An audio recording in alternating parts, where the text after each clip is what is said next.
देखिए इसमें आगे देखते हैं, ठीक है। स्क्रीनशॉट ले लीजिए, ठीक है।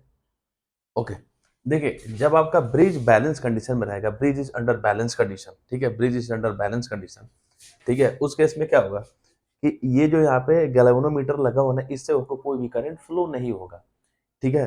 तो सब देखिए यहाँ से, यहाँ ये वोल्टेज अप्लाई हो रहा है तो यहाँ से करंट निकला, I1 करंट इधर से फ्लो हो रहा, I2 करंट इधर से फ्लो हो रहा है, I3 करंट इधर से एंड I4 करंट इधर से कोई भी करंट फ्लो नहीं होगा जब आपका क्या होगा कि bridge is under balance condition, ठीक है। कि बैलेंस कंडीशन का केस में इस वाले पाथ से एक और कोई भी करंट फ्लो नहीं होगा, मतलब यहाँ पे जो आईडी की वैल्यू वो कितनी हो जाएगी, वो 0 हो जाएगा, ठीक है। तो उस केस में क्या होगा, देखिए आपको कि Z1 Z4 इक्वल्स टू, ठीक है, आपका हो जाएगा Z2 Z3, ठीक है। ये आपका क्या हो गया, ये Z2 हो गया और ये आपका क्या हो गया, Z3 हो गया, ठीक है।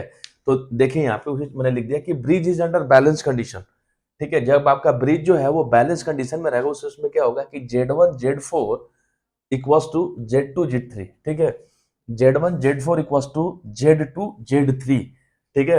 अब हम कुछ नहीं करेंगे, Z1 की सबका Z1 का वैल्यू रख देंगे, Z4 Z2 Z3 का वैल्यू रख के हम लोग क्या कर देंगे, इक्वेशन को सॉल्व कर देंगे, ठीक है। तो देखिए यहाँ पे अब Z1 की वैल्यू देखिए, ये आपका Z1 है, ठीक है। तो Z1 मतलब इसमें Z1 जो कॉम्बिनेशन है रेजिस्टेंस एंड कैपेसिटेंस का, ठीक है, रेजिस्टेंस भी आर कनेक्टेड है और C1 आपका क्या है, कैपेसिटेंस भी कनेक्टेड है।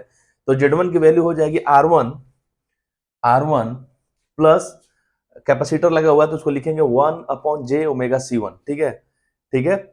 और देखिए अब अपन Z4 की बात करते हैं, ये हो गया Z4। तो देखिए यहाँ पे कि रेजिस्टेंस और कैपेसिटर एक दूसरे के पैरेलल में कनेक्टेड है, जो कि Z4 की वैल्यू है, मतलब R4 पैरेलल टू C4, उस चीज को मैंने लिख दिया कि यहाँ पे R4 पैरेलल टू, इसको अपन लिखेंगे, इस जो कैपेसिटर लगा हुआ है पैरेलल टू 1/j⍵C4, ठीक है।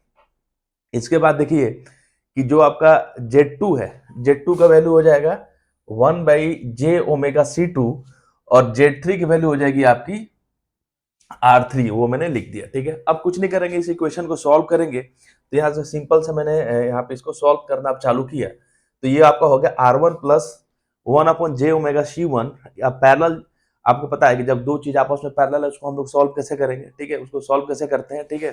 तो then R4 parallel to 1/j⍵C4, जब इसको अपन सॉल्व करेंगे तो ये आ जाएगा R4 इंटू 1/j⍵C4 और नीचे ऐड हो जाएगा R4 प्लस 1/j⍵C4 और ये वाला जो टर्म्स रहेगा ये हो जाएगा R3 अपॉन में j⍵C2।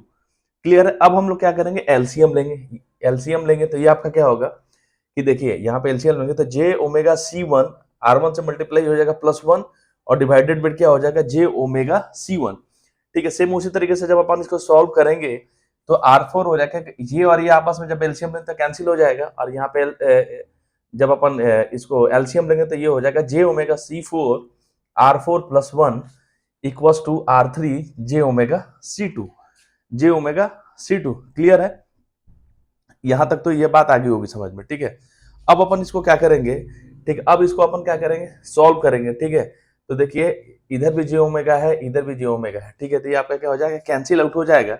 अब हम, ठीक है, कैंसिल आउट होने के बाद हम लोग क्या करेंगे कि इस क्रॉस मल्टीप्लाई करेंगे, क्रॉस मल्टीप्लाई करेंगे और आपस में भी इसको क्या करेंगे, मल्टीप्लाई करेंगे, तो आपका इक्वेशन सॉल्व हो जाएगा, ठीक है। तो देखिए यहाँ पे, तो जब इसको अपन इस तरीके से मल्टीप्लाई आपस में मल्टीप्लाई करेंगे तो आ जाएगा R4 1 से मल्टीप्लाई हुआ, फिर R4 इससे मल्टीप्लाई होगा j⍵C1 R1 R4 और इधर का C2 इधर आएगा तो इससे मल्टीप्लाई होगा। सेम उसी तरीके से ये पूरा का पूरा टर्म R3 से अप्लाई होगा तो ये आपका आ जाएगा, जो C1 इधर गया तो C1 R3 1 plus j⍵C4 R4, ठीक है, ये हो गया, ठीक है। जब इस ब्रैकेट को अपन खोलेंगे, इस ब्रैकेट को खोलेंगे तो आपका आ जाएगा R4 into C2 plus j⍵C1 R1 R4 C2 और जब इस वाले ब्रैकेट को खोलेंगे तो अपना आएगा C1 R3 plus j⍵C1 R3 into C4 R4, ठीक है, C4 R4, ठीक है। तो लास्टली ये आपका ये वाला कंडीशन आ गया, ठीक है, ये वाला कंडीशन आ गया, देख लीजिए। अब अपन क्या करेंगे, इसमें से इक्वेट करेंगे रियल एंड इमेजिनरी पार्ट को, ठीक है, कि रियल पार्ट कौन सा है, इमेजिनरी पार्ट कौन सा है, और इक्वेट करके अपन क्या करेंगे, इक्वेशन निकाल लेंगे, वहां से अपने C1 एंड R1 की वैल्यू फाइंड आउट। आगे देखिए, ठीक है। तो लास्टली अपने पास ये इक्वेशन आ गया था R4C2 plus J omega C1R1 R4C2 equal to C1R3 plus J omega C1R3 into C4R4।